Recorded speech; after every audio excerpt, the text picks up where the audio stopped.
Hello everyone, आज हम पढ़ने वाले हैं व्हाट द मून सॉ का सेकंड पार्ट। पहले पार्ट में हमने देखा था कि जो पेंटर है वो मून से बात करता है और मून उसे सब बताता है। तो एक इवनिंग के बारे में बता दिया था उसने। अब वो सेकंड इवनिंग के बारे में बता रहा है कि आज क्या हुआ, मतलब वो दूसरी इवनिंग पे आया और वो बताएगा उसने कल रात को क्या देखा था और आज रात को क्या देखा। तो चालू करते हैं। मून उससे बोलता है, Yesterday, said the moon to me, I looked down upon a small courtyard surrounded on all sides by houses. In the courtyard sat a clucking hen with 11 chickens and a pretty girl who was running and jumping around them. The hen was frightened and screamed and spread out her wings over the little brood. Then the girl's father came out and scolded her, and I glided away, thought no more of the matter. मतलब यहाँ पे क्या कह रहा है वो कि कल रात को जब मैं जा रहा था तो मैंने एक स्मॉल कोर्टयार्ड, मतलब घर के पीछे का जो आंगन होता है उसमें देखा, जो पूरी तरीके से घरों से घिरा हुआ था, कि उसमें एक हैन थी, एक मुर्गी थी और उसके 11 बच्चे थे छोटे छोटे से, और वो भाग रही थी।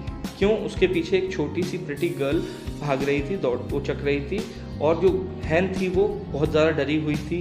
उसने अपने चिल्लाई और अपने पंख खोलकर, अपने विंग्स जो हैं वो खोलकर और अपने घर में घुस गई, जो लिटिल उसका ब्रूड बना था, दरबा बना था, और वो अपने बच्चों को बचा रही थी। और जो लड़की है उसके फादर ने उसे बहुत डांटा, और फिर मैं वहाँ से चला आया ये सोचकर कि अब मैटर यहीं तक था। पर अभी आज कुछ देर पहले जब मैं वहाँ गया तो मैंने उसी कोर्टयार्ड में देखा, फिर से बहुत सब बिल्कुल शांत था, पर वो जो छोटी सी गर्ल थी वो फिर से आई और वो धीरे से हैन के हाउस में घुस गई। उसने जो गेट था वो खोला और वो उस गेट के अंदर चली गई। अब जो चिकन और हैन का अपार्टमेंट था उसमें चली गई। वो ज़ोर से चिल्लाए और वो बाहर फ्लटरिंग आए, मतलब फड़फड़ाते हुए बाहर आए और इधर उधर भागने लगे परेशानी में, और गर्ल उनके पीछे भागी। मैं ये सब बहुत आराम से देख रहा था, बिल्कुल चुपचाप देख रहा था, और मैंने देखा वो सब भाग रहे हैं तो मैं बड़ा ही एंग्री था कि ये चाइल्ड कैसा है जो ये सब हरकतें कर रहा है। और मुझे बड़ी खुशी हुई जब उसके फादर ने आकर उसे बहुत ज़ोर से डांटा, और कल से ज़्यादा डांटा, और उसे बड़ी बुरी तरीके से पकड़कर उसके हाथ से उसे ले जा रहे थे।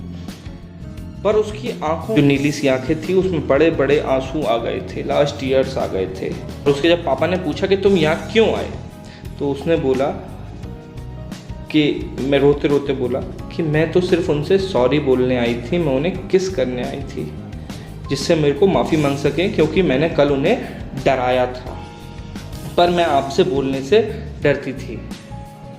और ये सुनकर उसके फादर ने उस प्यारी सी बच्ची के फोरहेड पर किस किया, और मैंने उसके माउथ और आइज़ पे भी अपनी रोशनी बिखेर कर किस किया।